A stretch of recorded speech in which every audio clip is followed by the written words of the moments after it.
The Maoists may rule the jungles of Dantewada, but in Raipur, it's Chhattisgarhi film stars who rule. ऐसा ही कुछ कहा था Sunday times ने. Times की king of provinces list में MGR sir, NTR sir के साथ नाम आता है अनुज शर्मा जी का. आज ये हमारे साथ हैं. हम जब हैदराबाद में बात कर रहे हैं, एनटीआर सर की मेमोरी से हर एक लेन भरी हुई है हैदराबाद की. पर मैं चाहती हूँ कि यहाँ बैठ के हम एक और रीजन के बारे में बात करें जिसकी कहानी कुछ अलग और कुछ सिमिलर है. वो है छत्तीसगढ़. सन 2000 में 5 दिन के भीतर एक नया राज्य और एक नई संस्कृति साथ में उत्पन्न हुए और उनमें सबसे ज़्यादा पहचाने जाने वाला चेहरा था अनुज शर्मा जी का. छत्तीसगढ़ के 2 पहलू हैं, एक बस्तर, दूसरा मया. इन दोनों पहलुओं के बीच में जो चेहरा सबसे ज़्यादा लोगों ने जाना वो था अनुज शर्मा जी का. आज मैं आभारी हूँ कि आप हमारे साथ बैठे हुए हैं. अनुज शर्मा जी 40 से ऊपर पिक्चरें कर चुके हैं, 300 से ऊपर स्टेज शोज इनने किए हैं, यूनिसेफ के चाइल्ड एम्बेसडर हैं. पर ये सब टाइटल्स हैं. मैं आज जानना चाहती हूँ, कंपैरिजन नहीं, कॉन्टेक्स्ट. मैं टाइटल्स नहीं जानना चाहती, इनके पीछे बनती हुई संस्कृति, घरों तक पहुँचते हुए छत्तीसगढ़ी संस्कृति के बारे में मैं आपसे जानना चाहती हूँ. अनुज जी, आज आप हैदराबाद में हैं. जब आप यहाँ आए और जब आपने मुझे बताया कि आप पहली बार हैदराबाद आ रहे हैं शायद जी, तो किंग ऑफ प्रोविंसेस लिस्ट से जब आप एक्चुअली हैदराबाद में लैंड हुए, एनटीआर सर, मोहनलाल सर की यादों से बसे हुए रीजन में, आप इसको कैसे देखते हैं? देखिए, हिंदुस्तान में अगर सिनेमा को देखें और अगर हम बॉलीवुड को देखें या साउथ इंडियन इंडस्ट्री को देखें, तो यहाँ जो सिनेमा का जादू दक्षिण में देखने को मिलता है साउथ में, वैसा जादू नॉर्थ में दक्षिण के मुकाबले तो कम मैं मानता हूँ. यहाँ एमजीआर और एनटीआर ऐसे बड़े बड़े लीजेंड्स हुए हैं. कर्नाटका में राजकुमार जी हुए या फिर केरल में मोहनलाल जी हुए. ऐसे बड़े बड़े स्टार्स हुए हैं जिन लोगों ने सालों तक, दशकों तक रूल किया है उन्होंने इंडस्ट्री को.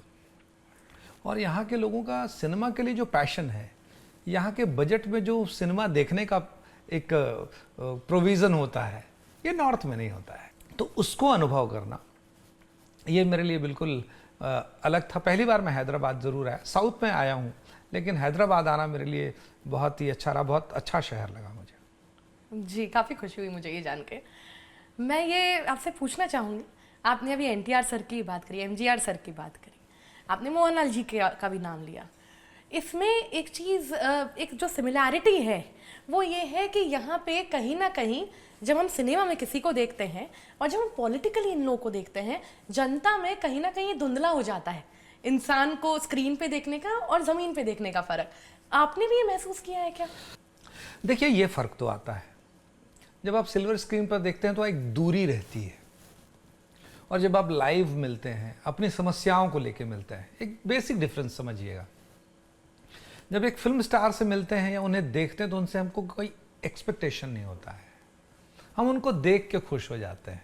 हमने उनको देखा, और जिनको हमने सिल्वर स्क्रीन पे देखा था. लेकिन जब पॉलिटिक्स में आते हैं तो आप लोगों के प्रॉब्लम्स को सॉल्व करने के लिए, उनके जीवन स्तर को, उनके लाइफ में जो अलग अलग प्रॉब्लम्स हैं उनको दूर करने के लिए आते हैं. तो थोड़ा सा इन बातों का असर तो पड़ता है, क्योंकि रियल लाइफ और रियल लाइफ में अंतर होता है. और ये सभी के पॉलिटिकल लाइफ में आया, चाहे वो एमजीआर के लाइफ में हो या एनटीआर सर के लाइफ में हो, सबके लाइफ में ये चीज़ आया. वो चुनाव जीते हारे जिस तरह से भी चला. लेकिन सबसे बड़ी बात ये होती है कि एक आर्टिस्ट के तौर पर जो आप हीरो होते हैं, तो लोगों का एक्सपेक्टेशन होता है कि आप ज़मीन पे आएंगे तो उनके लिए हीरो की तरह काम करेंगे. और मैं एक चीज़ ज़रूर बोलूँगा, ये शायद थोड़ा बायस्ड भी लगे, लेकिन जब भी कोई फिल्म का आर्टिस्ट पॉलिटिक्स में आता है तो वो पॉलिटिक्स में किसी और पर्पस से नहीं आता है, क्योंकि उसके पास पहले से ही नाम होता है, पहले से ही दौलत होती है, पहले से ही शोहरत होती है, पहले से ही सम्मान होता है. तो पॉलिटिक्स में आने के लिए उसके पास बहुत कुछ रीज़न नहीं होता है. उसका रीज़न ये होता है, जो मैं समझता हूँ अपनी समझ से, कि जो जनता का अपार प्यार, स्नेह और आशीर्वाद उन्हें मिला हुआ होता है, उस आशीर्वाद के बदले उस जनता के लिए वो क्या सेवा के रूप में अपना योगदान दे सके। मुझे ऐसा लगता है जब भी कोई आर्टिस्ट पॉलिटिक्स में आता है, उसका सबसे बड़ा मोटिवेशन यही होता है और सबसे बड़ा यही उसका टारगेट होता है कि वो अपने जनता की सेवा कर सके। सर, मैं एक बहुत इंटरेस्टिंग चीज़ जो मैं आपसे पूछना चाहूँगी यहाँ पे, छत्तीसगढ़ी संस्कृति ने भी, और कहीं ना कहीं जैसे आप कह रहे हैं कि बाकी जगहों में भी ये हमने देखा है, छत्तीसगढ़ी संस्कृति में जब हमारी घर द्वार ले लें आप, या कहीं देवी संदेश की आप बात करें, मोहम्मद रफ़ी साहब ने अपने गाना तो दिया, लेकिन इंदिरा गांधी जी के थ्रू जब पॉलिटिकल लेजिटिमेसी आई, जब मिनी माता जी आई, तब जाके वो पिक्चर बच पाई। यहाँ पे कल्चरल लेजिटिमेसी की भी बात आती है, पॉलिटिकल लेजिटिमेसी की भी बात आती है। जब आप ये कह रहे हैं, आपको क्या लगता है क्या ज़्यादा समाज में ज़रूरी है? क्या कुछ ऐसा है जो सिनेमा में रह के आप नहीं कर सकते, जो पॉलिटिकली अब आप कर सकते हैं? हाँ, देखिए, सिनेमा में काम करने का जो दायरा है वो जब आप पॉलिटिक्स में आते तो बढ़ जाता है।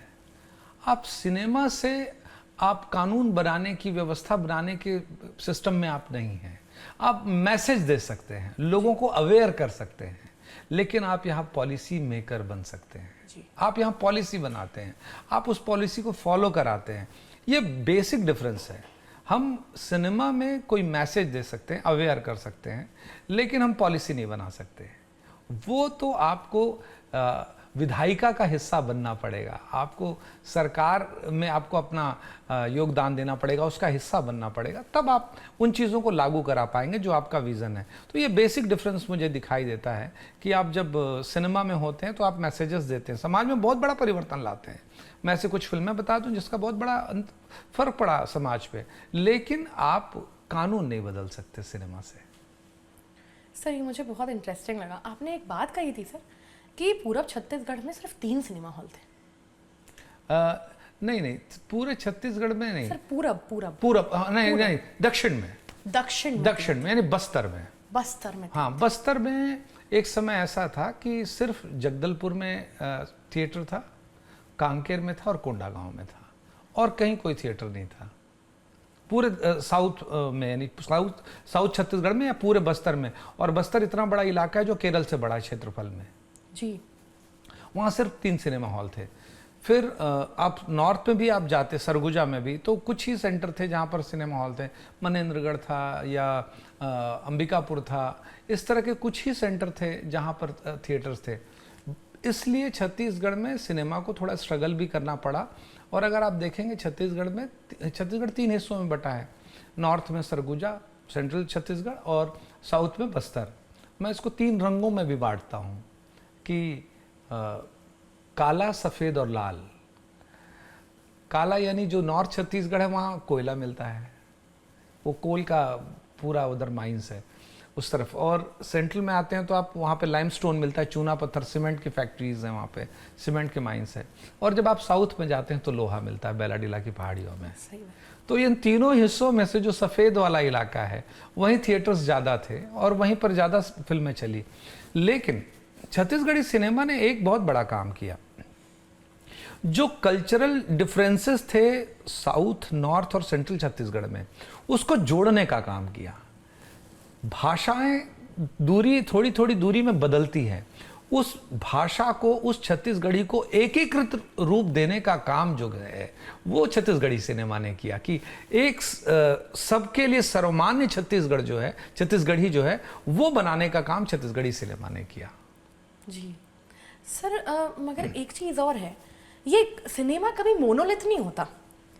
जो भी वहाँ सीट पे बैठ के सिनेमा देख रहा है वो अपनी परछाई कहीं ना कहीं ढूंढता है। 100%। अब जब आपने बोला कि छत्तीसगढ़ अगर हम ब्रॉडली भी डिवाइड करें तो 3 भागों में बटा हुआ है, 3 रंगों में बटा हुआ है, अब उसमें डिफरेंट ट्राइब्स भी हैं। आपको कभी सिनेमा बनाते हुए लगा कि मैं इनको रिप्रेजेंट नहीं कर पा रहा ढंग से, शायद मैं ये लेजिस्लेचर में कर पाऊँ? हाँ, ये बिल्कुल ठीक कहा आपने। लेकिन अगर आप लेजिस्लेचर की बात करें तो इसमें भी आप पर्टिकुलर एक एरिया के प्रतिनिधि होते हैं जी, और अलग अलग एरिया के प्रतिनिधि होते हैं, वो अपनी अपनी बात कहते हैं जी। जैसे मैं सरगुजा की बात करूं या बस्तर की बात करूं, लेकिन जब हम फिल्म करते थे तो सभी जगह के कलाकार एक साथ काम करते थे। तो सभी रंगों को शामिल करने का प्रयास करते थे जी। तो ये तो हम लोग हमेशा कोशिश करते थे कि सारी चीज़ें आ जाएं, लेकिन ये डिपेंड करता है सब्जेक्ट पे, हम कहाँ किस रंग को भर सकते हैं, किस रंग को कहाँ हम एडजस्ट कर सकते हैं, ये प्रयास जरूर हम लोगों का रहता था। ये हम लोग कोशिश करते थे कि इन चीज़ों को ज़रूर शामिल कर लें, इन चीज़ों, ताकि हमारी फिल्म में वो कलर्स दिखाई दें, पूरे छत्तीसगढ़ का कलर दिखाई दे। सर, आपने अभी धरसीवा की बात करी, जहाँ के आप एमएलए, आपने बोला कि आप वहाँ की वॉइस हैं। जब आप सिनेमा हॉल्स की बात करते हैं सर, अभी प्रेजेंटली धरसीवा का क्या स्टेटस है in terms of cinema halls? हम कितना डेवलप कर पाए वहाँ पे? देखिए, धरसीवा जो विधानसभा है वो एकदम अलग तरह का विधानसभा है। उसमें रायपुर शहर का भी हिस्सा आता है। अच्छा। उसमें 2 नगर पंचायत आते हैं और बाकी गांव हैं। तो वहाँ पर अभी अगर आप देखें तो धरसीवा विधानसभा रायपुर से लगा हुआ है, तो ज़्यादातर धरसीवा के लोग रायपुर में फिल्में देखने आते हैं। अच्छा। बहुत ज़्यादा दूरी नहीं है। अभी हम प्लान कर रहे हैं कि हमारा एक नगर पंचायत खरोरा है, वहाँ सिनेमा हॉल खुले, इसके लिए मैं प्रयासरत हूँ और कोशिश रहेगी कि धरसीवा में भी इस तरह की चीज़ें हो जाए। ये सब, धरसीवा तो नगर पंचायत भी नहीं है, वो ग्राम पंचायत है। अच्छा। तो वहाँ पे पॉपुलेशन इतना नहीं है, लेकिन हम ये कोशिश कर रहे हैं। हमारी कॉन्स्टिट्यूएंसी से लगा एक बड़ा मॉल है, वहाँ पर भी है। एक मॉल अभी हमारे कॉन्स्टिट्यूएंसी में ही है, जोरा में, जो कि रायपुर के अंदर आता है। वो तो बहुत बढ़िया पीवीआर का लक्स है, वो वहाँ पर थिएटर है, तो बहुत अच्छे अच्छे थिएटर्स हैं। तो हमारे कॉन्स्टिट्यूएंसी में भी थिएटर्स हैं, लेकिन हम कोशिश कर रहे हैं कि जिन जगहों पर नहीं है छोटे सेंटर्स में, वहाँ पे भी थिएटर्स खुल जाए। मुझे एक बहुत अच्छी बात ये लगी कि आप बहुत ज़मीन से जुड़े हुए हैं। Thank you. मगर फिर एक सवाल ये भी होता है कि इंसान तो सेम होते हैं, आप भी, मैं भी, जनता भी। ये सेम लोग, जब आप एक्टिंग करते हैं या जब आप कोई पिक्चर बनाते हैं तो वो तालियां बजाते हैं, लेकिन जब आप एमएलए बनते हैं तो ये सेम जनता शिकायतें लेके आती। तो ये, इसको आप कैसे देखते हैं खुद? देखिए, जीवन में समस्या तो हर किसी के हैं, आपके भी हैं, मेरे भी हैं, और वो एक दायित्व है कि अपने क्षेत्र का डेवलपमेंट मैं कैसे करूं और हमारे क्षेत्र में लोगों के जीवन स्तर को कैसे बेहतर बनाया जा सकता है। ये दुनिया में ऐसा एक भी व्यक्ति नहीं जो हर किसी की समस्या का समाधान कर सके, एक भी व्यक्ति ऐसा नहीं है, लेकिन जो समस्याएं आप हल कर सकते हैं, आपके प्रयासों से जो काम हो सकते हैं, उसके लिए भरसक प्रयास करना चाहिए, और मैं यही करता हूँ। मेरे क्षेत्र में चाहे इंफ्रास्ट्रक्चर की बात हो, चाहे एजुकेशन को लेकर बात हो, चाहे वुमेन और चिल्ड्रन के हेल्थ को लेकर बात हो, या आप इंडस्ट्रियल वेलफेयर की बात करें, श्रमिकों के लिए बात करें, क्योंकि इंडस्ट्रियल एरिया भी है, इन सब विषय को लेकर अलग अलग फोरम है, अलग अलग तरीका है काम करने का। हमने हॉस्पिटल बेहतर किया, पोल्यूशन को लेकर हमने विधानसभा में समय समय पर सवाल उठाए, इनके लेबर जो हमारे श्रमिक जो साथी हैं उनके अधिकारों को लेकर हमने समय समय पर सवाल उठाए। बहुत सारे रिफॉर्म्स आए, उसके बहुत सारे अंतर पड़े, और ये चीज़ ऐसा नहीं कि मैंने एक बार कर दिया तो बात खत्म हो गई, मुझे फिर से वो करना पड़ेगा जी। क्योंकि अब इससे फिर बेहतर करना है।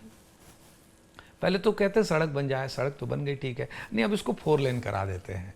अब 4 लेन हो गए तो ठीक है, बीच में डिवाइडर में लाइट अच्छी लग जाए, तो ये तो डेवलपमेंट एक प्रोसेस है। लेकिन हमारा काम ये है जनप्रतिनिधि होने के नाते कि अपने क्षेत्र के लोगों के जीवन स्तर को सतत बेहतर बनाते चलें। अनुज जी, ये तो लोगों की बात होगी, आप मुझे खुद का बताओ कि मैं आपसे अभी बात कर रही हूँ, सबसे ऑनेस्ट साइड कौन सा है आपका?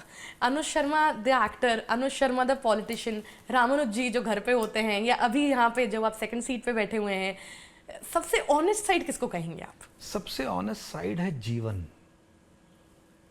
ये जो जीवन है ना, इसका हिस्सा है सिनेमा, इस जीवन का हिस्सा है मेरा पारिवारिक जीवन, इसका हिस्सा है राजनीति, और इन सब से ऊपर जीवन है। सिनेमा मेरे जीवन का महत्वपूर्ण हिस्सा है, जीवन नहीं है। राजनीति मेरे जीवन का महत्वपूर्ण हिस्सा है, जीवन नहीं। तो ऐसे ही आपको ये चीज़ तय करना पड़ेगा कि सबसे ऊपर क्या है। तो सबसे ऊपर है ये जिंदगी, जो हम जिंदगी जीते हैं। ये सारी चीज़ें हमारे जीवन का महत्वपूर्ण हिस्सा है, वो एक भाग है, लेकिन वही बस जीवन नहीं है, उसके अलावा भी जीवन है। तो मेरे लिए सबसे महत्वपूर्ण जीवन है। ये चीज़ें बहुत महत्वपूर्ण है मेरे लिए, लेकिन जीवन से महत्वपूर्ण कुछ भी नहीं है। सिनेमा में एक सर्टन फ्रीडम होता है। हम सोशल बातें करते हैं, कल्चरल बातें करते हैं।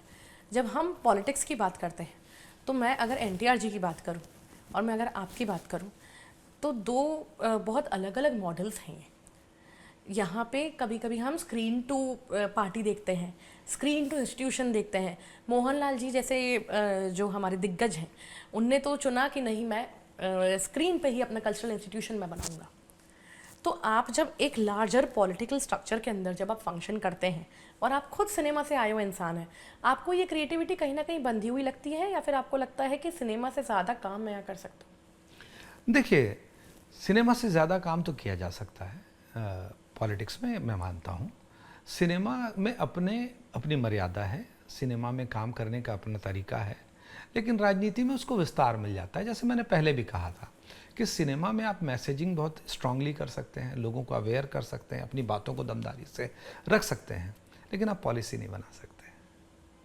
राजनीति में आप पॉलिसी मेकर भी हो सकते हैं जी। ये सबसे बड़ा डिफरेंस है। आप जब जनता की बात करते हैं, आप अनुज नाइट्स भी करते हैं और आप कहीं ना कहीं आप एमएलए भी हैं जी। इन दोनों को अलग कैसे देखते हैं जब आप स्टेज पे होते हैं? देखिए, मैं जब क्योंकि भाषण भी स्टेज पे होता है, अनुज नाइट्स भी स्टेज पे होता है। जब मैं स्टेज पे जाता हूँ तो मैं सबसे पहले कहता हूँ कि अब मैं मंच में हूँ और मैं जो भी कर रहा हूँ अब एक कलाकार के नाते कर रहा हूँ, और अभी मेरा पहला दायित्व और मेरा भाषण में पहला भी? नहीं, जब मैं स्टेज पे परफॉर्म करने जाता हूँ जी। अनुज नाइट में, मेरा पहला दायित्व है आप लोगों का इस 2 घंटे में, इस 3 घंटे में आपका मनोरंजन करना। जी। तो मैं उस दायित्व को निभा रहा हूँ अभी। बाकी समय तो मैं एक जनप्रतिनिधि होता हूँ। जनप्रतिनिधि के लिए कोई समय तो होते नहीं, आवर्स तो होते नहीं कि वो 8 घंटे काम करेंगे बाकी समय नहीं करेंगे। बाकी समय तो जनप्रतिनिधि होते हैं। लेकिन जब स्टेज में एक परफॉर्मर के तौर पे लोग मुझे कहते थे कि आप आर्टिस्ट हैं, फिर पॉलिटिशियन, तो मैंने उन सब से कहा कि एक किसान पॉलिटिशियन हो सकता है, एक वकील पॉलिटिशियन हो सकता है, एक बिजनेसमैन पॉलिटिशियन हो सकता है, एक आर्टिस्ट पॉलिटिशियन क्यों नहीं हो सकता? कोई भी लॉयर अपनी वकालत नहीं छोड़ता है जब पॉलिटिक्स करता है। कोई भी किसान अपनी खेती नहीं छोड़ता है। कोई भी बिजनेसमैन अपना बिजनेस बंद नहीं कर देता है पॉलिटिक्स के लिए। तो मैं आर्टिस्ट हूँ, मैं अपनी कलाकारी को बंद करूँ। सही बात है। पर जब आप पॉलिटिक्स में भी आप काम करते हैं, फिर आपने जैसे सुहाग की बात करी, तो वहाँ पे फिर थोड़ा चेंज आता है क्या ग्रामर? अगर मैं स्क्रीन पे अगर आपको देखूँ तो वल्नरेबिलिटी अगर आप दिखा रहे हैं, आपके दिमाग में ये दोनों बिल्कुल ही अलग दुनियाएं हैं या फिर कहीं ना कहीं कुछ चेंज होता है? नहीं, देखिए, दुनिया तो दोनों अलग अलग है, क्योंकि सिनेमा सिनेमा है, राजनीति राजनीति है, वो सिल्वर स्क्रीन है और ये यथार्थ है। दोनों में ये अंतर है। और हम सिल्वर स्क्रीन पे हमारे पास फ्रीडम होता है लार्जर देन लाइफ दिखाने का। हमने एक मुक्का मारा 10 लोग गिर गए, ये दिखा हम सकते हैं। राजनीति में ऐसा नहीं होता है। तो वास्तविकता और स्क्रीन के में, रील और रियल में अंतर होता है। इसको आप नेगोशिएट कैसे करते हैं? बिकॉज मोर चाहिए भैया में वल्नरेबिलिटी दिखाना या कैरेक्टर को कमज़ोर दिखाना, या इवन जो आपके फीमेल कॉलीग्स हैं उनके साथ, जैसे आपने शादी की बात करी, डिफरेंट इंस्टीट्यूशंस की बात करी, वो दिखाना अलग बात हो जाती है। अब आपके साथ एक एमएलए का भी टैग एसोसिएटेड है, लोग अपने जनप्रतिनिधि को स्क्रीन पे देख रहे हैं, तो आप किसको कैसे नेगोशिएट करते हैं? देखिए, मैं जनप्रतिनिधि के रूप में जब काम कर रहा हूँ तब मेरी समीक्षा जनप्रतिनिधि के रूप में होनी चाहिए, और जब एक कलाकार के रूप में काम कर रहा हूँ तो मेरी समीक्षा कलाकार के रूप में होनी चाहिए। अगर कोई इसको मिक्स कर रहा है तो मैं इसे उचित नहीं मानता हूँ। जी। स्टेज के मुताबिक आपकी परछाई उस प्रकाश में देखी जानी चाहिए, आप ये जी कह रहे हैं। बिल्कुल। जी, बहुत सही बात कि है। अगर एक महिला है तो वो माँ भी है, बेटी भी है, बहू भी है, पत्नी भी है, तो आप उसको किस निगाह से देखेंगे? तो अगर कोई सिर्फ पत्नी की निगाह से देख रहा है तो फिर तो गलत है। बिल्कुल सही बात है। उस महिला को उस महिला के किरदार में देखा जाना चाहिए, और उसकी अलग अलग भूमिकाएं हैं तो उसको अलग अलग भूमिका में जस्टिफाई करना चाहिए। आप टकेसेर भाजी टकेसेर खाजा नहीं होता है।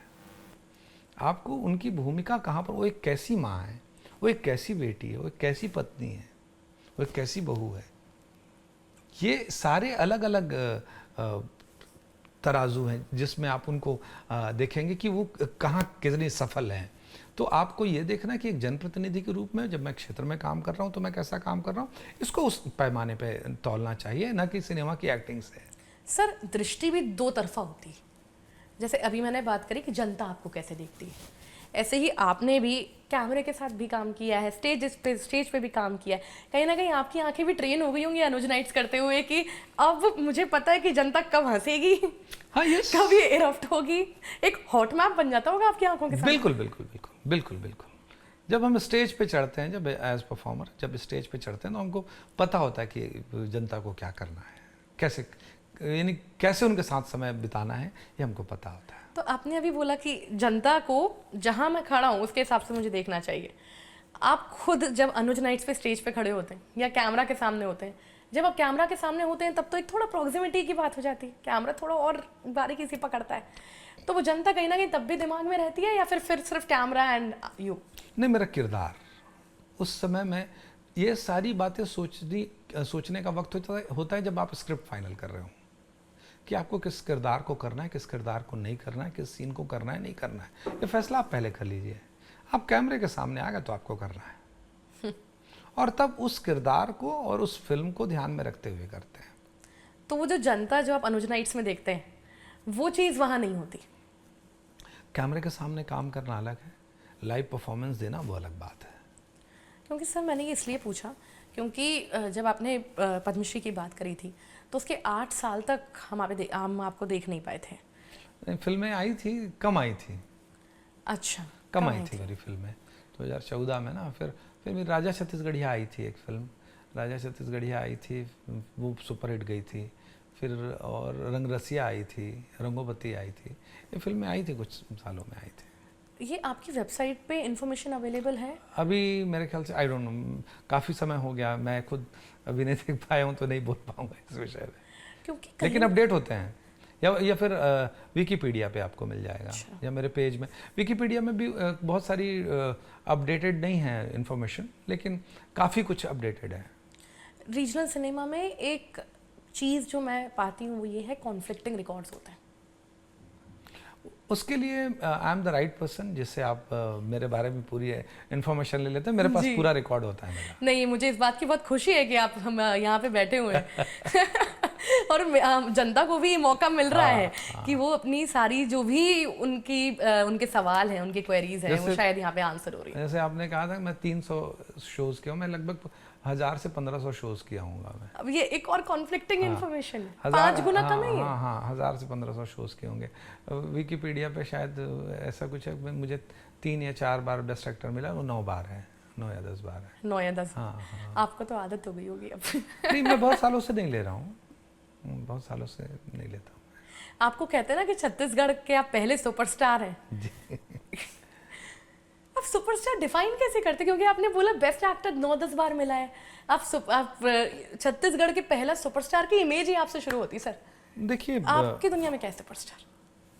मैं ऐसा कुछ नहीं मानता हूँ। मुझे ना सबसे बड़ी बात जो लगती है जब मैं स्क्रीन पे आता हूँ और जब एक आम छत्तीसगढ़ का एक लड़का, एक आदमी ये फील करता है कि ये मेरे जैसा है, ये मेरे छोटे भाई जैसा है, ये मेरे पड़ोसी जैसा है, अगर वो मुझसे कनेक्ट कर ले रहा है और कहीं ना कहीं उस सिल्वर स्क्रीन में उसको ऐसा लगता है कि मैं उसको रिप्रेजेंट कर रहा हूँ, मेरे लिए इससे बड़ी कोई सफलता नहीं है। कि मैं अपने लोगों को जिनके बीच से मैं आया हूँ, मैं उनकी बातों को वहाँ रख पा रहा हूँ, इससे बड़ी मेरे लिए कोई सफलता नहीं। जो हमने पहले भी बात करी थी कि एस्केपिज्म है या रिप्रेजेंटेशन का प्राइड है, जी, ये प्राइड की बात है। राइट की बात। जब आपके डायलेक्ट में जी, आपको पता चलता है कि एक लव स्टोरी बनी है हाँ, और इससे मैं रिलेट कर पा रहा रिलेट कर पा रहा हूँ, वही चीज़ है। हूँ, ये एक प्राइड की बात हो जाती है। जी, तो ये मेरे लिए ज़्यादा इम्पोर्टेंट है।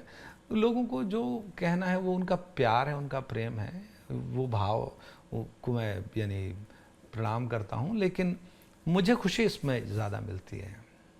आप एक्टर भी रहे हैं, आपने डायरेक्शन भी किया है, आप गाते भी हैं, कुछ कुछ पिक्चरों में आपने एक्टर का भी, सिंगर का भी रोल किया है। जी, डायरेक्टर का जाता है, because the reason why I am asking this is, हम बॉलीवुड की अगर बात करें तो प्लेबैक सिंगर्स होते हैं, फोक में ऐसा नहीं होता। फोक में एक ही इंसान है। Do you think this is a conscious decision या फिर डू यू थिंक बहुत ही स्वाभाविक सी बात है? नहीं, मैं पहले गायक था, पहले सिंगर था मैं। अच्छा गाता पहले से था। अच्छा एक्टिंग में मुझे ब्रेक मिला, अच्छा। तो मैं शुरुआत की पहली फिल्म में तो नहीं गाया था क्योंकि गाने रिकॉर्ड हो गए थे।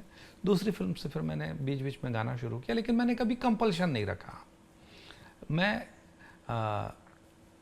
जितनी भी फिल्मों में प्रोड्यूसर्स को या डायरेक्टर्स को लगा कि आप ये गाना गाइए, तो मैं गाया हूँ। और न सिर्फ अपनी फिल्मों के लिए, दूसरों की फिल्मों के लिए भी मैं गाया हूँ जी।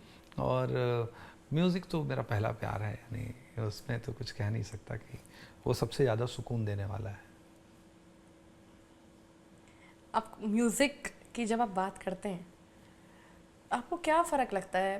अगर मैं गानों की बात करूं तो छत्तीसगढ़ी, अगर मैं सिनेमा का म्यूज़िक सुनूं, अगर मैं बॉलीवुड सिनेमा का सुनूं, क्या फ़र्क लगता है आपको जब आप खुद इस पे काम करते हैं? नॉट जस्ट, जैसे हम कई बार बहुत क्रिटिकल हो जाते हैं एज ऑडियंस कि आपके गाने भोजपुरी में भी ट्रांसलेट होते हैं, विमेन रिप्रेजेंटेशन को लेके या कम्युनिटी रिप्रेजेंटेशन को लेके हम थोड़े क्रिटिकल हो जाते हैं। आप खुद एज अ मेकर इसको कैसे देखते हैं? देखिए, संगीत वही है जो आपको अच्छा लगे। उसमें फोक हो सकता है, क्लासिकल हो सकता है, वेस्टर्न हो सकता है, सेमी क्लासिकल हो सकता है, इंडी पॉप हो सकता है। क्या होगा, ये आप क्या सुनना चाहते हैं आप पे डिपेंड करता है। आप क्या प्रस्तुत करना चाहते हैं, क्या बनाना चाहते हैं, ये आप पे डिपेंड करता है। हम लोगों ने छत्तीसगढ़ी सिनेमा में एकदम ठेठ फोक भी रखा है, प्रयोग भी किए हैं, तो हर तरह का म्यूज़िक अवेलेबल है। वो डिपेंड करता है डिमांड के अकॉर्डिंग कि हम क्या चीज़ बनाना चाह रहे हैं। और मैं इसको बिल्कुल बुरा नहीं मानता, ये रचनात्मक फ्रीडम है सबका कि कौन क्या बनाना चाहता, नहीं तो फिर नया म्यूज़िक नहीं आता। अगर हम जाएं 1950s के म्यूज़िक में और आज के म्यूज़िक में तो बहुत बड़ा अंतर है जी। हम अगर 90s के म्यूज़िक और आज के म्यूज़िक को कंपेयर करें तो भी बड़ा अंतर है। तो ये तो परिवर्तनशील है, नदी की तरह। संगीत, परंपरा, संस्कार, संस्कृति ये प्रवाहित होते रहती है। अगर ये रुक गई तो फिर खराब हो जाएगी। इसको चलने दीजिए और ये अपने हिसाब से चीज़ों को करेक्ट करते हुए चले जाती है। तो मैं ऐसा समझता हूँ संगीत में हर तरह का संगीत होना चाहिए और जो संगीत अच्छा लगे उसे सुनना। द सेकेंड सीट भी इस चीज़ में बिलीव करता है कि कहीं ना कहीं टिकट एक रिस्पॉन्सिबिलिटी है। ये सिर्फ फिल्म मेकर की रिस्पॉन्सिबिलिटी नहीं है, ये ऑडियंस की भी है। मैं कौन सी पिक्चर देखने जा रही हूँ। अगर मैं पिक्चर देखने जा रही हूँ तो मैं अपने पैसे दे रही हूँ। अगर मैं पैसे दे रही हूँ तो इंडस्ट्री को इनकरेजमेंट मिल रही है कि चलो अच्छा, मुझे ये और बनाना चाहिए। अगर हम जाएं ही ना देखने, जो आपने मार्केट लॉजिक की बात करी, तो इंडस्ट्री बनाएगी क्यों कुछ? आपको क्या लगता है ये दो तरफ से काम करता है? फिल्म मेकर की भी रिस्पॉन्सिबिलिटी होती है और मेरी भी है। मैं इसीलिए पूछ रही हूँ क्योंकि जो आपकी टारगेट ऑडियंस है वो मेजॉरिटी रूरल एरियाज़ की है, ये डेवलपिंग है छत्तीसगढ़। तो जब ये लोग परिवार के साथ पिक्चर देखने जाते हैं, शहरों में हो गया है कि बच्चे अलग रह रहे हैं, हम अकेले पिक्चरें देखने जाते हैं थिएटर में, ये अभी भी फैमिली इवेंट है। Do you think film makers की भी रिस्पॉन्सिबिलिटी है ये देखना कि मेरा टारगेट ऑडियंस कौन है, इसके लिए पिक्चर देखना कितना इंपॉर्टेंट है, या फिर ये सिर्फ ऑडियंस की रिस्पॉन्सिबिलिटी? नहीं, ये तो दोनों की रिस्पॉन्सिबिलिटी होती है कि ऑडियंस को तय करना कौन सी फिल्म देखनी है और डायरेक्टर प्रोड्यूसर को ये तय करना है कि फिल्म किसके लिए बनानी है। तो हम लोग जब भी छत्तीसगढ़ में फिल्म बनाते हैं तो पारिवारिक फिल्म बनाते हैं कि पूरी फैमिली आए और फिल्म देख सके। और बहुत प्रयास ये रहता है कि ऐसी साफ़ सुथरी फिल्म हो जिसको आप अपनी बहन, अपनी बेटी, अपनी माँ के साथ देख सकें, ताकि पूरा परिवार उस फिल्म को देखे। क्योंकि हमारे पास नंबर्स तो है नहीं ज़्यादा, तो जो नंबर कम है उसमें से भी क्यों लोगों को डिस्ट्रीब्यूट करें।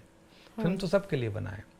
छत्तीसगढ़ी सिनेमा पे अक्सर लोग कहते हैं कि फिल्में ऐसी बनती है। अरे भाई, हम अपने टारगेट ऑडियंस के लिए फिल्म बनाते हैं।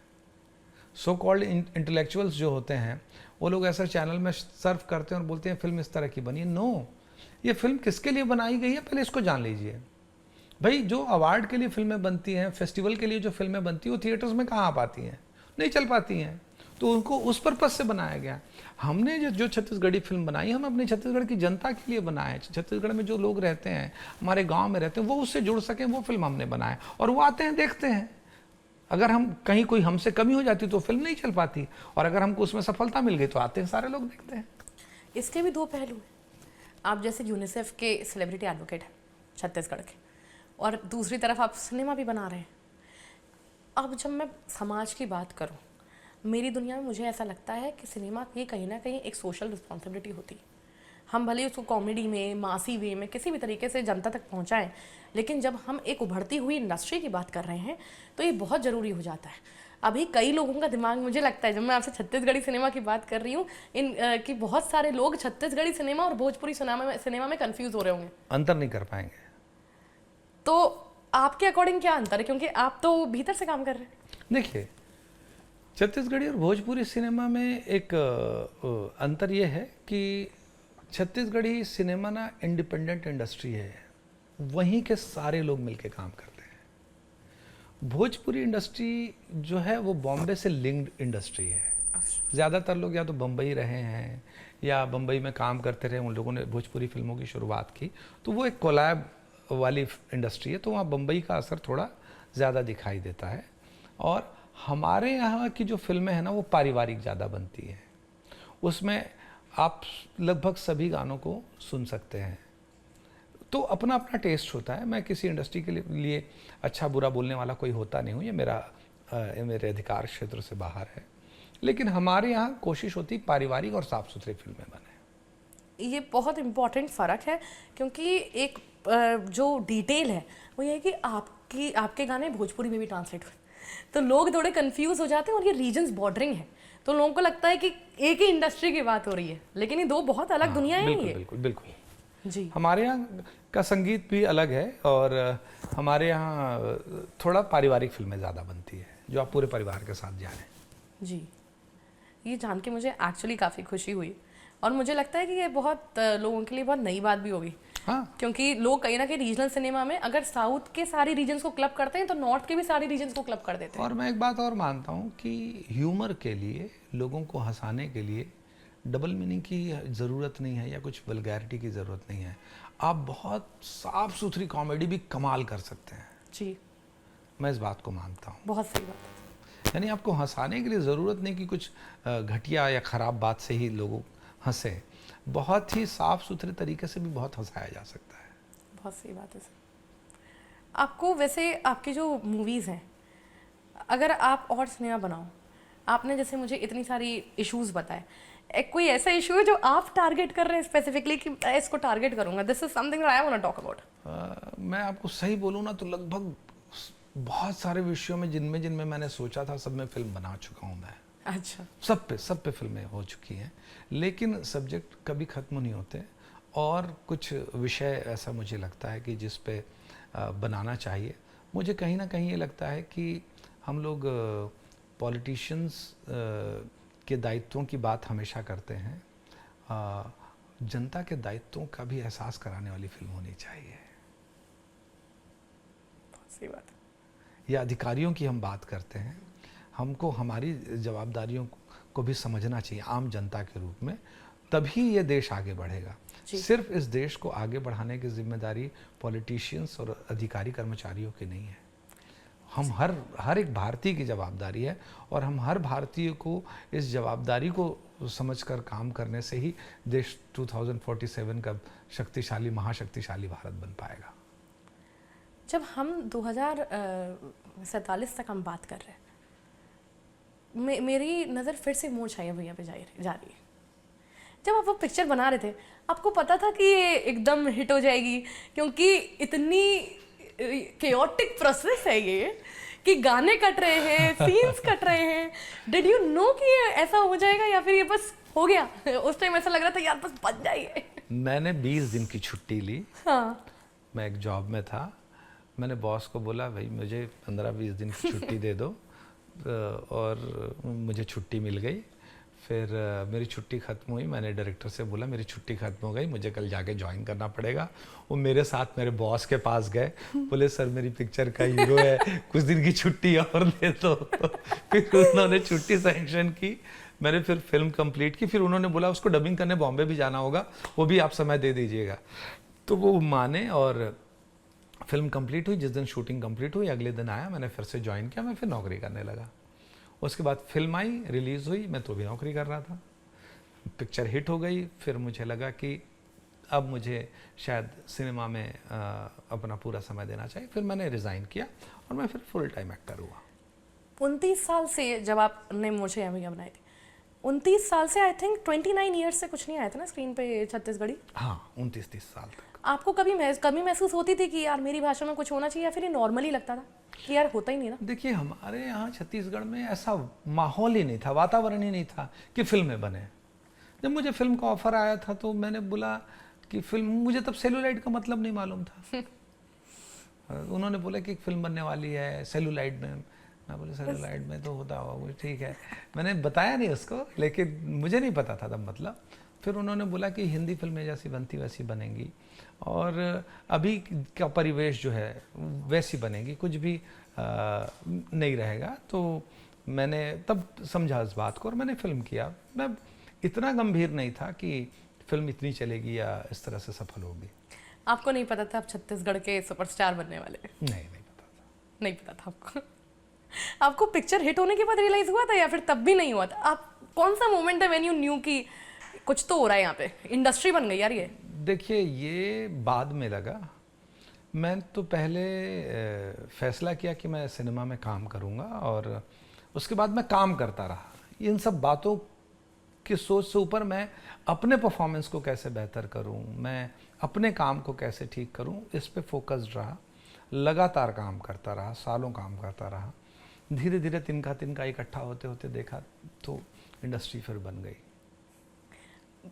एक दिन और अब जब पीछे देखते हैं तो आपको लगता है कि काफिला चल गया। हाँ 25-26 साल हो गए। आज भी ऐसा लगता होगा कि कल की तो बात है। हाँ कल की बात है, ऐसा लगता है। सारी चीज़ें याद हैं, सब कुछ एक बार से आँख बंद करने से सब रिफ्रेश हो जाता है।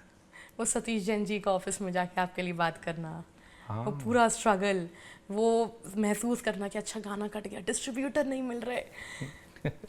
देखिए मैं तो इन सब टेंशनों से दूर था। अच्छा। इसलिए दूर था कि मुझे पता ही नहीं था कि डिस्ट्रीब्यूटर होता है जो फिल्म को थिएटर में लगाता है, एग्जीबिटर होता है, क्या टर्म्स होते हैं हमको तो पता नहीं था। बहुत फ्रैंकली बताऊँ, हमको तो ये था कि हमने काम किया, ये पिक्चर हमारी आने वाली है, बस। इससे ज़्यादा मैं नहीं कह सकता। वो तो हमारे प्रोड्यूसर के लिए अलग स्ट्रगल था। और फिल्म आई तो मैं प्रीमियर में भी आधा घंटा लेट गया था। अब अपने पहले प्रीमियर में आधा घंटा लेट थे? आधा घंटा लेट गया था। हुआ ये कि मैं प्रीमियर में लेट गया तो फिल्म चालू थी, और तब मैं स्क्रीन पे नहीं था जब मैं थिएटर के अंदर घुसा। अच्छा। दूसरे आर्टिस्ट थे। आपको लगा होगा टाइम से आ गया। हाँ, नहीं फिल्म चालू हो गई, मुझे पता था। हाँ। अब अंधेरा था, अंधेरे में जाके बैठा। फिर अचानक मेरी जैसी एंट्री, पूरा थिएटर ना हल्ला करने लगा। मैं बोला क्यों हल्ला कर रहे हैं भाई? ज्यादा बड़ा रोल कर दिया शायद नहीं मैंने कुछ गड़बड़ तो नहीं कर दिया, मुझे ये लगा। तो मेरी जब एंट्री होती तो खूब हल्ला करते थे सब लोग। तो मैं बोला ऐसा क्या हो गया? इतने थोड़ी देर बाद इंटरवल हो गया। इंटरवल हुआ तो सब लोग अरे बहुत अच्छा काम किया, बहुत अच्छा काम किया, ऐसा सब लोगों ने बोला अच्छा हाँ ठीक है। मैं कुछ समझ ही नहीं पा रहा था कि ये हो क्या रहा है। फिर फिल्म इंटरवल के बाद फिर से फिल्म शुरू हुई, फिल्म खत्म हुई, सब लोग ऑटोग्राफ लेने आ गए, सब फोटो खिंचाने आ गए, सब दुनिया ही बदल गई। बाहर निकला तो फिर, और लोगों ने बहुत अप्रिशिएट किया काम को उस फिल्म में जी। किसी ने, यानी लोग मानते नहीं थे कि मेरी पहली फिल्म, मैंने पहली बार सेलुलाइट का कैमरा देखा है, कोई मानने को तैयार नहीं होता था। आई डोंट थिंक जिसने भी वो पिक्चर देखी वो मान सकता है। इसीलिए मैं आपसे ये पूछने वाली थी कि सतीश जैन जी ने आपको स्पॉट कैसे किया था? ये हुआ कैसे? एक्चुअली मैं स्कूल कॉलेज में थोड़ा नाम रहता था हमारा, यानी कि गाना वाना सब अच्छा, डांस वांस। हमारे रीजन में जिसको रॉल आया भौकाल कहते हैं। हाँ तो वो थोड़ा स्कूल लाइफ से मेरा था। हाँ। तो कॉलेज में मैं म्यूज़िक कॉलेज जहाँ सीखने जाता था म्यूज़िक, वहाँ पे मेरे साथ एक मेरा क्लासमेट था मितेश, उसको पता था। तो जब इस फिल्म के लिए ऑडिशन लिया तो इनको कोई लड़का नहीं जमा। एक दिन मितेश मुझसे मिला, उसने मुझे ऑफ़र किया कि भाई फिल्म ऐसी ऐसी बनने वाली, तुम करोगे क्या? तो मैंने थोड़ा सा बोला यार कहाँ फिल्म। तो फिर उन्होंने बताया कि ऐसे ऐसे डायरेक्टर हैं, इस तरह की फिल्म है। बोला ठीक है। फिर मैं 2-3 दिन उनको घुमाया। मैं बोला कि देखते हैं। फिर जाके फिर मैं मिला सतीश जी से। फिर उन्होंने मुझे देखते ही फाइनल कर दिया कि ये बंदा है जो मेरा कैरेक्टर कर सकता है। मेरा कोई स्क्रीन टेस्ट नहीं हुआ है, बस देख के फाइनल कर देख के फाइनल। उन्होंने सिर्फ मुझसे बात की। मैं वाइट क्रीम कलर का एक शर्ट रहा होगा, डार्क ट्राउज़र रहा होगा, लेस वाला जूता पॉलिश किया हुआ, छोटे छोटे बाल, उन्होंने बोला यार इन निकाल लो एक बार। मैं बोला ठीक है, हाथ थोड़ा फोल्ड कर लो, कर लिया। एक बटन खोल दो, एक खोला, दो खोलो, एक और खोल दो, 3 बटन खोला। मैं बोला यार ये आदमी कर क्या रहा है। फिर मेरे पास आए, मेरे बाल को उन्होंने बिगाड़ा, फिर ऐसे देखने लगे। इस नज़र से मुझे कभी किसी ने जीवन में नहीं देखा था। मैं बोला यार कैसे देख रहा है, ठीक है। मैं मुझे यूँ देखने लगे एक तक। तो फिर बोले तुम कौन हो, जानते हो? मैं बोला हाँ मैं जानता हूँ, मैं रामानुज शर्मा हूँ। नहीं तुम मेरी फिल्म के हीरो हो। अरे ठीक है सर, आपकी तरफ से फाइनल है? हाँ मैं सोच के बताऊंगा। बोला मैं सोच के बताऊंगा। आपको पिक्चर नहीं पता था, सेल्यूलाइट नहीं पता था, या सतीश जैन जी के बारे में नहीं जानते? सतीश जैन जी के बारे में मैंने सुना था कि कुछ हिंदी फिल्में उन्होंने लिखी हैं, बट मुझे तो मेरी नौकरी प्यारी थी। मुझे तो मेरा करियर दिख रहा था उस समय, मुझे सिनेमा नहीं दिख रहा था। लेकिन जब फिर मैंने फैसला किया सिनेमा करूंगा, उसके बाद फिर मैंने पलट के नहीं देखा। इसमें सोसाइटी के बारे में भी बहुत इंटरेस्टिंग चीज़ ये है, सतीश जैन जी जो मुझे लग रहा है ये अकेले निकल गए ये अपने सहभागियों को लेके कि चलो कुछ करते हैं, 29 साल से कुछ नहीं हुआ, मैं कुछ तो बनाता हूँ मैं। सोसाइटी में क्या हो रहा था उस वक्त? मतलब आप जब आप बाकी लोगों को बताते थे कि आप ये कर रहे हैं मोर्चा, या भैया आप बना रहे हैं, ये चीज़ हो रही है, क्या क्या हवा क्या चलती थी? ऐसा है क्या? अरे कोई सीरियसली नहीं लेता था। अच्छा। कोई सीरियसली क्या, मैं इस्टेब्लिश आर्टिस्ट हो गया था, स्टार हो गया था, सब चीज़ हो गया था। मेरी शादी की बात हुई तो मेरे ससुर जी से जब कहा गया कि लड़का अनुज शर्मा, हाँ अनुज शर्मा, हाँ तो अनुज शर्मा, हीरो अनुज शर्मा। तो बोले नहीं करता क्या है। इसको कोई प्रोफेशन मानने को तैयार नहीं था। राइटर है आप? नहीं प्रोफेशन क्या है? प्रोफेशन क्या है? तो वो हीरो है, तो हीरो है वो तो ठीक है, लेकिन करता क्या है? तो ये एक प्रोफेशन लोग नहीं मानते थे। तो ये हमारे में बहुत बड़ा परिवर्तन आया। बहुत सारे प्रोफेशनल आर्टिस्ट हैं, उनको देख के मुझे बहुत अच्छा लगता है कि वो लोग प्रोफेशनली एज एन आर्टिस्ट काम करते हैं। पहले वो नहीं था। ये सब, इसमें बहुत स्ट्रगल किया हम लोगों ने। क्योंकि एक चीज़ तो ये भी है कि मुझे एक चीज़ ये लगी, आप खुद भी बातों में शिफ्ट हो रहे हैं। आप कभी खुद को रामानुज कह रहे हैं, कभी खुद को अनुज कह रहे हैं। ये हुआ कब? ये चेंज क्या? एक्चुअली क्या है, मैं हूँ रामानुज शर्मा। अच्छा। जब मैं सिनेमा में आया तो मैं चाहता था कि मेरी पर्सनल लाइफ और मेरी प्रोफेशनल लाइफ दोनों अलग अलग रहे। तो एक जगह जहाँ मैं जॉब करता था, वहाँ के जो मेरे बॉस थे वो मुझे कहते थे यार तुम्हारा नाम लंबा है, मैं तुम्हें अनुज कहूँगा। अच्छा। तो जब फिल्म में टाइटल देने की बारी आई तो मैंने बोला कि अब मैं फिल्मों में एज अनुज काम करूँगा, और मेरा फिल्मी नेम अनुज है, बाकी मेरा रियल नेम तो रामानुज है। इसीलिए जो मैंने आपको बोला, रिकॉर्ड, सरकारी दस्तावेज, बड़ी अजीब अजीब बातें करते हैं। हाँ। अभी मैंने वो देखा आपका जो पद्मश्री का जो आपका वो था, जिससे अनुज रामानुज शर्मा। हाँ। एकमात्र वो डॉक्यूमेंट है जिसमें मेरे दोनों नाम हैं, क्योंकि मैं कहीं प्रूफ नहीं कर पाता था कि मैं अनुज शर्मा हूँ। अभी बहुत सारी चीज़ें होती हैं जो, लेकिन मैं ऑन बुक्स तो रामानुज ही हूँ। अच्छा। और इवन इलेक्शन जो आपने एफिडेविट किया था, उसमें जैसे मैंने अभी फहरिस्त सुनाई कि आप एक्टर हैं, आपने डायरेक्शन किया है, सिंगर हैं, स्टेज परफॉर्मर हैं, पद्मश्री हैं, 10 किताब हैं, यूट्यूबर मैं क्या, इन्फ्लुएंसर बोल सकते हैं। अब भाई फॉलोअर्स हैं तो मान लेते हैं लोग। हाँ। उसमें ऐसा है। आपको वैसे कैसा लगा था ये? क्योंकि अगर मैं अभी, हमने इतना फोक की बातें करी, और जब हम ये इलेक्शन एफिडेविट की बात कर रहे हैं ना, यूट्यूबर आपको क्लासिफाई कर दिया, क्योंकि यूट्यूब भी पैसा देता है ना। और फोक भी। हाँ फोक भी। हाँ, तो आप इसको एक मानते हैं, इसके कमर्शलाइजेशन को, या अलग अलग मानते हैं? अब क्या बोलते हैं कि जिसका जो नज़रिया, उसको मैं नहीं रोकता हूँ, जिनको जो देखने का तरीका है। और इलेक्शन में भी 2 चीज़ें होती हैं। आप जब अपना एफिडेविट देते हैं, अपने नामांकन जब भरते हैं, नॉमिनेशन डालते हैं, तो उसमें एक कॉलम होता है कि आप बैलेट पेपर में क्या नाम देना चाहते हैं। अच्छा। तो बैलेट पेपर में मेरा नाम अनुज शर्मा ही रहेगा। ऐसा है। अच्छा। वैसे आप जब रामानुज शर्मा जी, जब आप मैं अगर बात करूं, आप जब घर पे बैठते हैं, अपने छत्तीसगढ़ी सिनेमा के बारे में इतनी बातें करी, खुद क्या देखते हैं? बॉलीवुड देखते हैं, छत्तीसगढ़ी देखते हैं, दूसरा रीजनल देखते हैं, इंटरनेशनल देखते हैं, क्या देखते हैं? मुझे जो दिख जाता है और जो अच्छा लग गया मैं वो सब देखता हूँ। मैंने कभी अपने आप को बांधा नहीं कि मैं ये देखूंगा, मैं यही देखूंगा, मैं वो नहीं देखूंगा। मैं ऐसा नहीं हूँ, ना ही मैं ऐसा सुनने में हूँ। अगर संगीत, मुझे कोई भी संगीत अच्छा लगता है तो मैं सुनता हूँ, उसमें मैंने अपने आप को कभी बांधा नहीं है। आप जब इतनी सारी पिक्चरें देखते हैं, एक तो मैंने आपके पूरे करियर की बात करी, you are also an audience and you are a Chhattisgarhi person, जो कि एक सिनेमा इंडस्ट्री का ऑलमोस्ट एक फाउंडिंग फिगर मैं कहूँगी, बिकॉज आपने नई जान भरी है उसमें। जी। तो एक तरफ आपका ये रोल है, एमएलए का भी रोल है, स्टेज परफॉर्मर का भी रोल है, पर उसके अलावा आपका पारिवारिक रोल भी है। जब आप एज एन ऑडियंस कोई पिक्चर देखते हैं, तो कोई एक ऐसी पिक्चर देखी आपने जिसमें आपने काम नहीं किया पर यू न्यू कि this is something that I want to do, ये मेरे को एज एन ऑडियंस बहुत टच किया है? हाँ, बहुत सारी फिल्में हैं।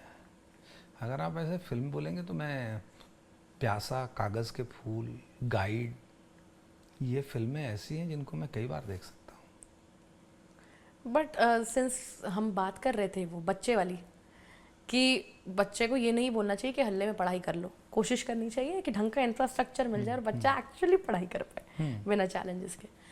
व्हेन यू सेड प्यासा, कागज के फूल, ये ऑलमोस्ट एक फिल्म एनालिस्ट के लिए तकलीफ देह है एक तरीके से। जो गुरुदत्त जी की हम फिल्मोग्राफी देखते हैं, तकलीफ होती है मुझे।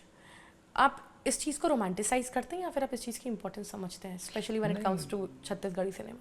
मैं तो ये देखता हूँ कि कोई व्यक्ति उस समय अपने समय से कितने आगे थे। जी, पर पहचान भी तो नहीं पाए हम। वो बात अलग है, ये गलती हमारी है, उनकी नहीं। वो समय से बहुत आगे थे गुरुदत्त साहब। और ऐसे लोगों की फिल्म देखना, इवन राज कपूर साहब की फिल्में देखिए आप, अभी के भी नए डायरेक्टर्स भी बहुत अच्छा काम करते हैं। यानी मैं फिल्में तो दर्जनों गिना सकता हूँ जो बहुत कमाल की फिल्में हैं। और अभी तो बहुत अच्छे अच्छे फिल्म मेकर आ गए, बहुत डेप्थ में, बहुत बारीक विषयों पे फिल्म बनाने लगे हैं। जिसको आप विषय शायद ना माने, जिसको आप सब्जेक्ट ना माने, अब उस पर फिल्में बनने लगी हैं। ये किसी इंडस्ट्री का रिच होना होता है, ये संपन्नता की निशानी है कि अब हमारे पास ऐसे टैलेंट्स हैं जो ऐसे विषयों पे फिल्में बनाते हैं जो बहुत बारीक है, जिसको लोग नहीं समझ पाते हैं, उस पर भी फिल्में बनने लगी हैं। ऐसी ढेर सारी फिल्में हैं। सबसे अचंभित करने वाली पिक्चर कौन सी देखी? अभी मेरे ध्यान में बिल्कुल से नहीं आ रहा है। अचंभित यानी मैं क्या बोलूँ, बहुत सारी फिल्में हैं। यानी मेरी एक आदत और है, मैं फिल्म को जब देखता हूँ तो दर्शक बन के देखता हूँ। जी हाँ, मैं फिर फिल्मों में काम करता हूँ, जानता हूँ, उस निगाह से नहीं देखता। और अगर किसी फिल्म में मैं ऐसी स्थिति में आ गया कि अब ये हो रहा है, वो हो रहा है, इसका मतलब समझ लीजिए वो फिल्म अच्छी नहीं बनी है। अब मैं प्रेडिक्ट कर पा रहा हूँ। हाँ, क्योंकि मैं प्रेडिक्ट कर पा रहा हूँ। लेकिन अगर एक अच्छा फिल्म मेकर होता है तो आपको अपने फ्लो में लेके चला जाता है, आप सब भूल जाते हैं आप कौन है, क्या है। तो वही अच्छा फिल्म मेकर है जो आपको अपने साथ बहा कर ले जाए।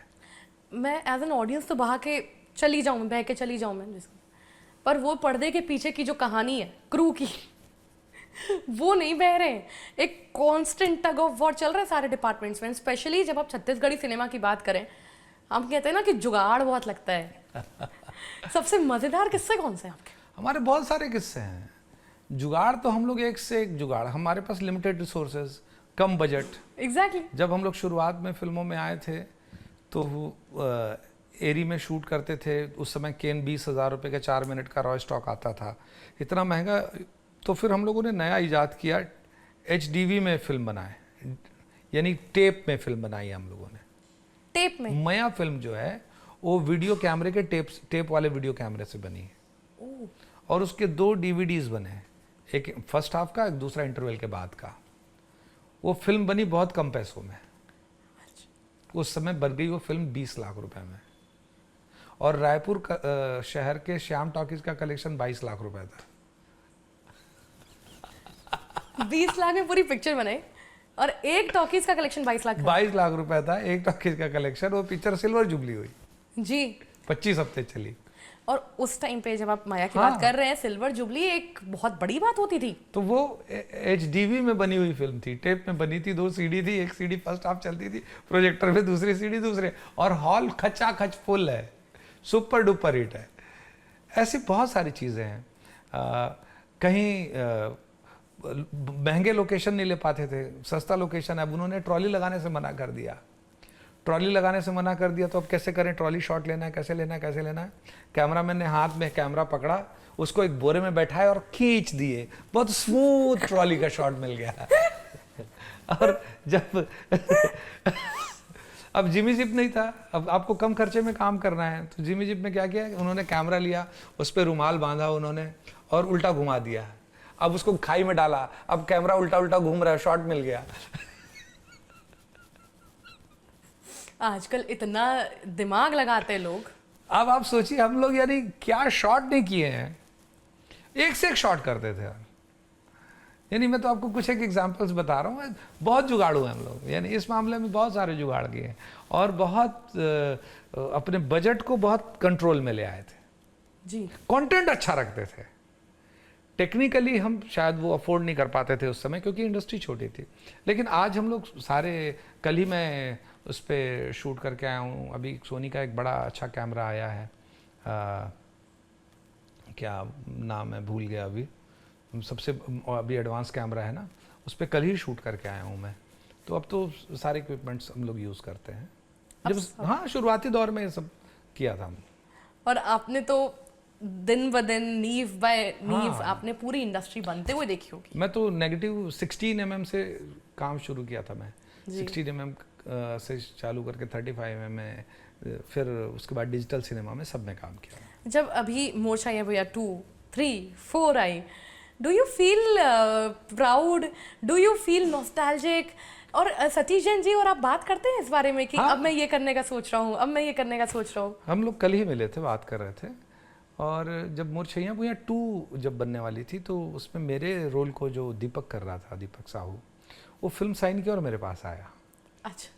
बोला भैया मैं सबसे पहले आपसे आशीर्वाद लेने आया हूँ, मैं अपने घर भी नहीं गया हूँ कि मैं आपका कैरेक्टर कर रहा हूँ, तो मुझे लगा कि मैं सबसे पहले आपसे मिलूँ। मेरे साथ 1-2 घंटे बैठा, कैसे करना चाहिए, क्या करना चाहिए, हमारी लंबी डिस्कशन हुई। यही फिल्म राजस्थानी में बनी, तो लक्षित झा जी इस फिल्म में मेरे कैरेक्टर को कर रहे थे जो मैं कार्तिक किया था। वो मेरे पास आया मिलने, नहीं मिल पाया तो फिर मुझे फ़ोन लगाया कि मैं जा रहा हूँ आपसे आशीर्वाद लेने। तो ये मुझे बहुत अच्छा लगता है कि हमारे जो नए एक्टर्स आ रहे हैं, कम से कम वो इतना रिस्पेक्ट करते हैं और इतने अच्छे से उस चीज़ को जानना चाहते हैं, सीखना चाहते हैं, और अच्छा कर रहे हैं ये लोग सब। आपने अभी राजस्थानी वाली जो बात बोली, आपने एक बहुत प्यारी पिक्चर करी है जिसमें राजस्थानी देवी की बात करी, आपने शायद शाकंभरी की बात करी। हम जय माँ शाकंभरी। जब आप शाकंभरी जी की बात करते हैं और फिर आप छत्तीसगढ़ी सिनेमा की बात करते हैं, आप इन दोनों को अलग देखते ही नहीं हैं, या फिर ये थोड़ा आपने डिटूर लिया था थोड़ा, ये क्या हुआ था? मेरे एक दोस्त फिल्म बना रहे थे, मुझसे कहा उन्होंने कि ये फिल्म आप करिए, तो मैं वो फिल्म जाके करने लगा। वो तो कैरेक्टर है, लैंग्वेज है, उस पर करना था, मैंने कर लिया, बस ऐसा है। छत्तीसगढ़ी फिल्म करता हूँ तो यहाँ भाषा में मज़ा आ जाता है, यहाँ पे बोलने में थोड़ा अपनापन लगता है, थोड़ा अपनापन घर की बात लगती है। हाँ, उसमें बहुत सारी चीज़ें ऐड ऑन भी कर देते हैं। जैसे आपने अभी मास सिनेमा की बात करी, आपकी जो वाइफ है स्मिता जी, वो इंग्लिश की प्रोफेसर है जी। तो जनरली घर का प्रोफेशनल पर्सनल अलग हो जाता है, but when I specifically talk about this relationship, तो इंग्लिश प्रोफेसर जो वो हैं और जो आप ये करते हैं, आप घर में नेगोशिएट कैसे करते हैं? कभी ऐसा होता है कि स्मिता जी के बोलने के बाद कोई सीन चेंज हो गया हो? नहीं, ऐसा नहीं है। वो स्मिता जो है ना, वो फिल्मी बहुत है, यानी हाँ। वो फिल्में बहुत देखती, शौकीन है, मुझसे ज़्यादा फिल्म देखती है। हम लोगों का झगड़ा इस बात पे होता है कि आप फिल्म देखने नहीं जाते साथ में।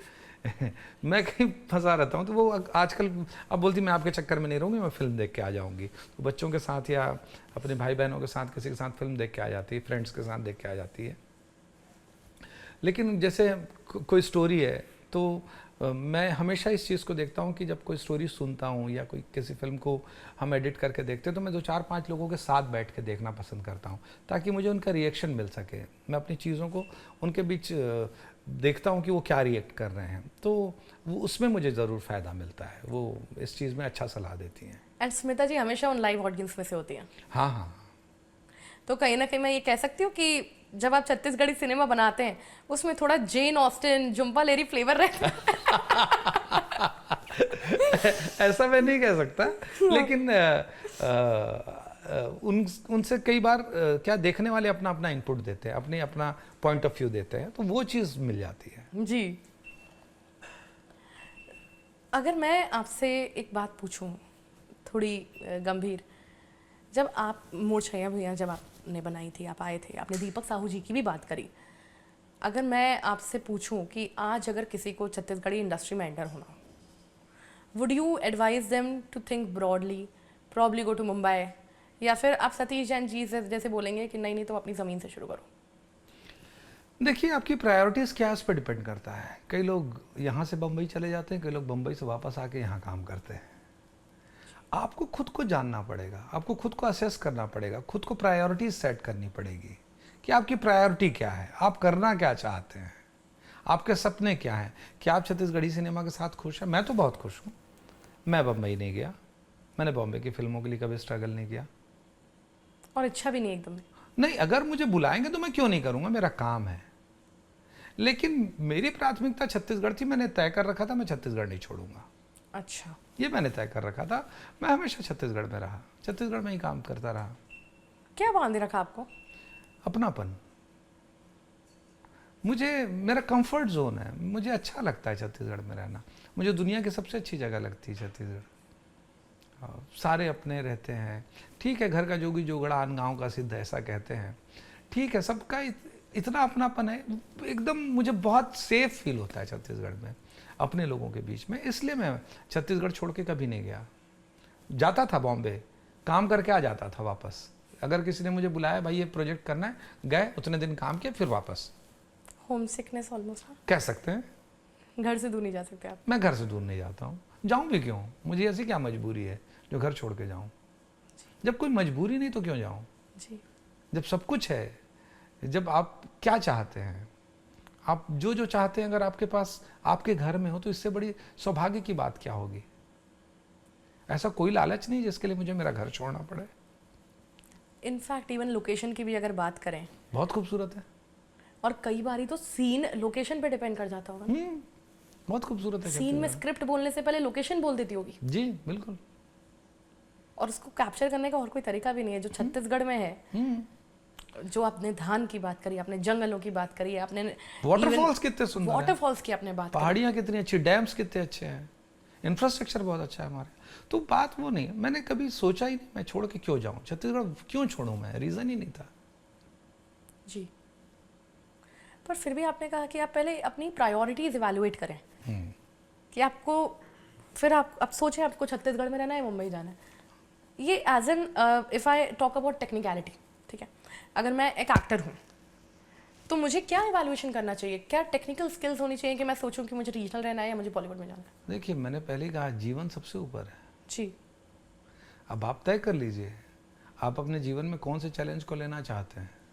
आपके लिए क्या ये इम्पोर्टेंट है कि आप अपने घर से दूर रहें लेकिन वहाँ आप नाम कमाएं, पैसा कमाएं, या आपके लिए ये ज़रूरी कि मैं अपने परिवार के साथ रहूँ, शायद थोड़ा कम नाम कमाऊँ तो कम पैसा कमाऊँ, क्या ज़्यादा ज़रूरी है। मैंने इसको चुना। हो सकता है कोई इस बात को चुने, घर से दूर रहूँ तो रहूँ, लेकिन भैया मुझे पैसा इतना चाहिए, इतना नाम चाहिए, मैं उसके लिए ट्राई करूँगा, तो उसकी चॉइस है। अनुज जी, आपकी सबसे सुंदर बात पता क्या है? जी। इतने किताबों के बाद, इतनी पिक्चरों के बाद, इतने गानों के बाद, इतनी पॉपुलैरिटी के बाद, पद्मश्री के बाद, आप मुझे बैठ के ये कह रहे हैं कि अगर तुम्हें अपने घर से लगाव है और तुम उस एम्बिशन को सैक्रिफाइस करने तैयार हो तो तुम घर पे रह सकते हो। पद्मश्री जो है वो हमारे नेशन के हाईएस्ट किताबों में से एक है। जी। पर आप तब भी उतने ही ग्राउंडेड, उतने ही सरल हैं। ये चीज़ मुझे काफ़ी इन्फ्लुएंस करी। जी। अगर मैं आपसे बात करूं, आप सेकंड सीट पे बैठे हैं अभी, जी। हमेशा एक कुर्सी होती है आपके बगल में, जिससे आप कोई अगर पिक्चर देखते हैं, जब आपने मूर्छाया भुइयां देखी होगी, शायद थिएटर में देखी होगी, हाँ। तो बगल में कोई कुर्सी होगी, हाँ। जिससे आपने बोला होगा देखो मैं यहाँ पे हूँ। कभी आप कभी और कोई पिक्चर देखते होंगे तो आपके बगल में कोई कुर्सी होगी। कभी आप अकेले भी देखते होंगे तो उस कुर्सी ने आपकी थिंकिंग इन्फ्लुएंस करी होगी। आपकी लाइफ में सेकंड सीट का क्या इंपॉर्टेंस है और कौन होगा आपकी सेकंड सीट? मेरी माँ होगी जी। No doubt. यानी मैं जिस हालात से, जिन परिस्थितियों से आया हूँ, तो मेरी माँ ने मुझे गढ़ा है। मैं ऐसा अपनी माँ की वजह से हूँ। तो वो हमेशा मेरे लिए इंस्पिरेशन रही है। और जब भी मैं कुछ करता हूँ तो मुझे ऐसा लगता है कि उनके चेहरे पे मुस्कुराहट के लिए करता हूँ। मैं अपनी पत्नी के लिए भी ऐसा बोल सकता हूँ, और अगर व्यक्तिगत तौर पे कहूँ तो मेरी माँ ने मुझे बनाया है और मेरी पत्नी ने मुझे संभाला है।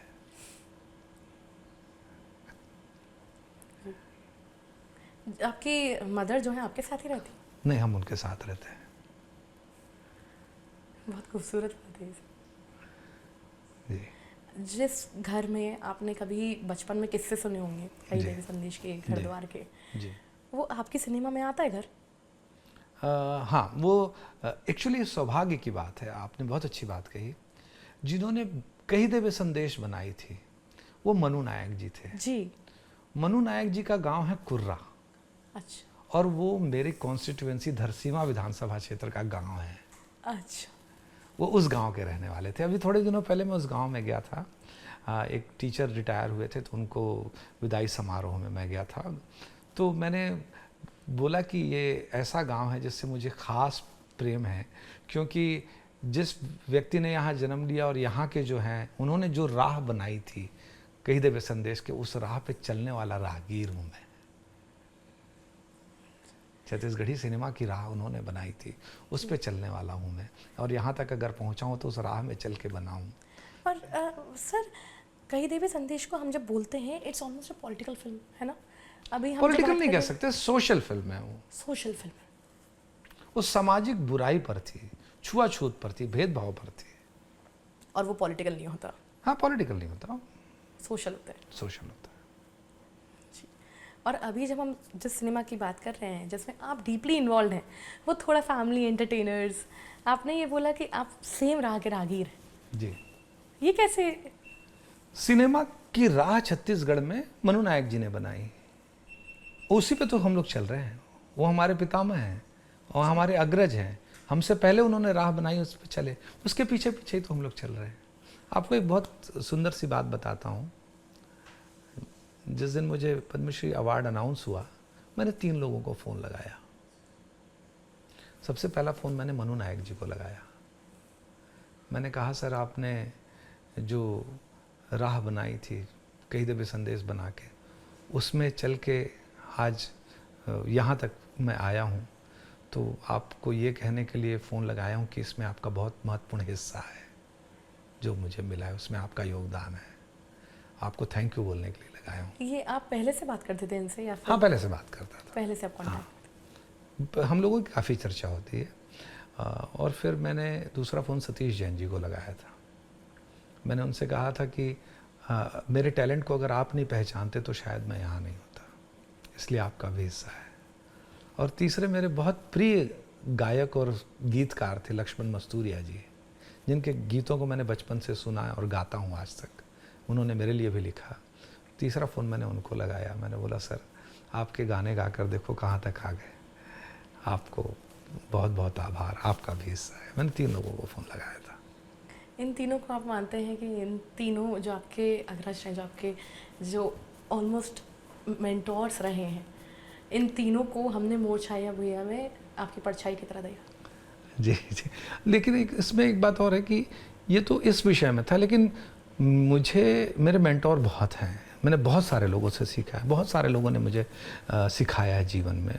मैं गिन नहीं सकता, इतने सारे लोग हैं। राहुल सिंह जी हैं, भूपेंद्र शर्मा जी हैं, के.डी. दीवान जी हैं, ऐसे बहुत सारे लोग हैं जिनसे मैंने बहुत कुछ सीखा है।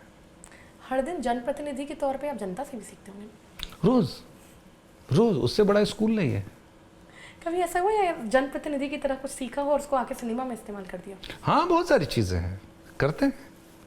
सबसे अनोखा किस्सा कौन सा?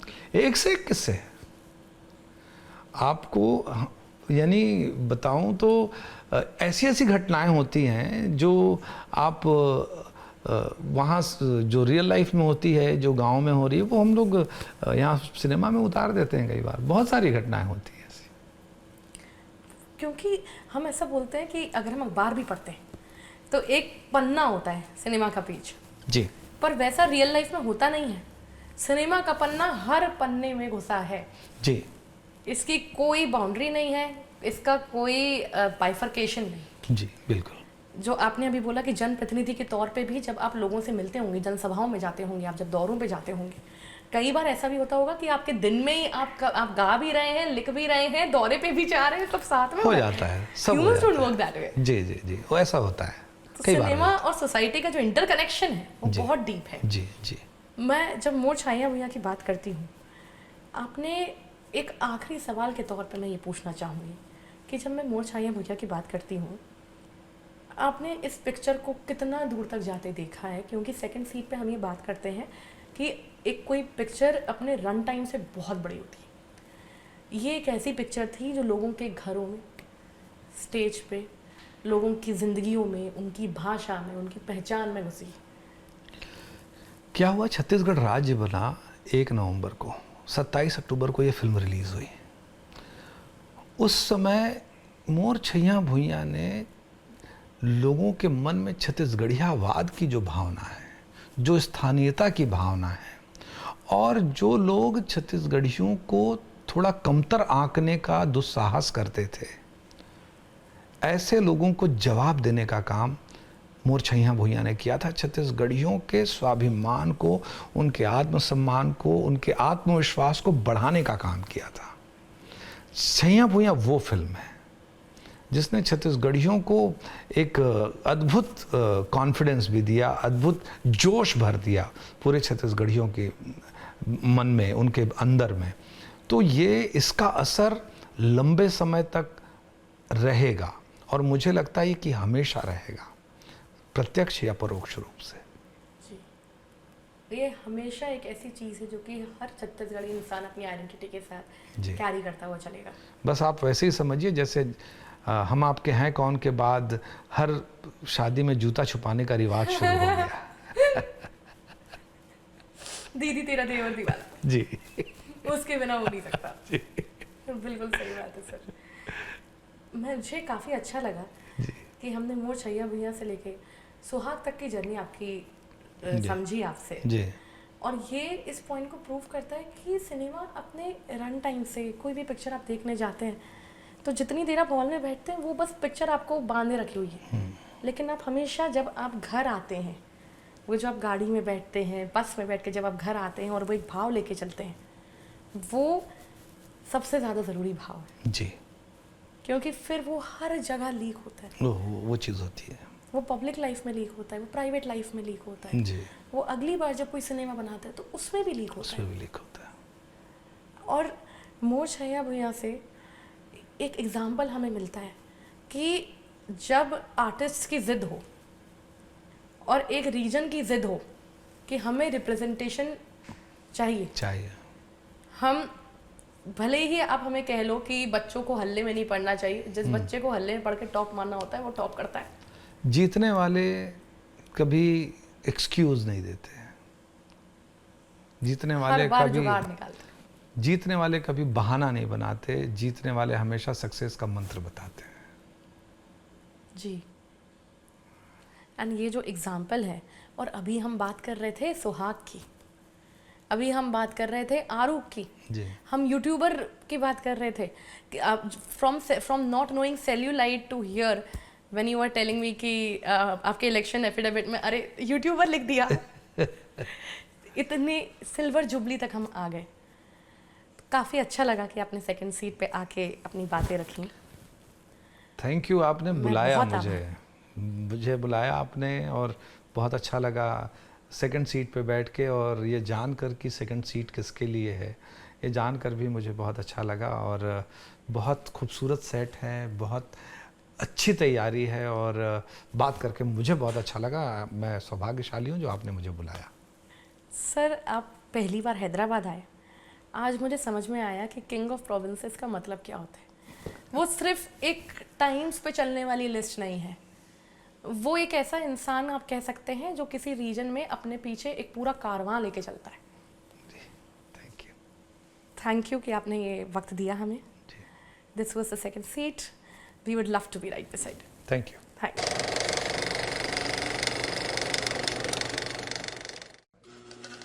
एक्टर हूँ, इतने सालों से काम, मैं ट्रॉली चला सकता हूँ, मैं क्रेन चला सकता हूँ, मैं कैमरा चला सकता हूँ, मैं लाइट भी दे सकता हूँ, आप मैं रिफ्लेक्टर भी दे सकता हूँ। आप मुझे बताइए क्या काम मैं कर लूँगा। मैं एडिट भी कर लूँगा, समय आएगा तो फाइट भी कंपोज कर लूँगा। क्योंकि मैंने सीखा किन से है, मैंने लाइट मैन से सीखा है कि लाइट कैसे लेनी चाहिए, कैसे नहीं कटनी चाहिए। असिस्टेंट डायरेक्टर्स ने सिखाया कि मार्क कैसे लेते हैं। इन छोटे छोटे टेक्नीशियंस ने हमको एक्टिंग सिखाया। एक बार मैं एक फ़ाइट सीन कर रहा था तो एक स्पॉट बॉय था हमारा, वो मेरे पास आया पानी लेके, सर काम करिए। वो बोला क्या, अभी मारे ना, उसके बाद हाथ जला देना, और ठीक है तू जा। मैंने फाइट किया, बस आखिरी में ऐसा किया, इम्पैक्ट चेंज हो गया। कौन सी पिक्चर है सर? माया दे दे माया ले ले।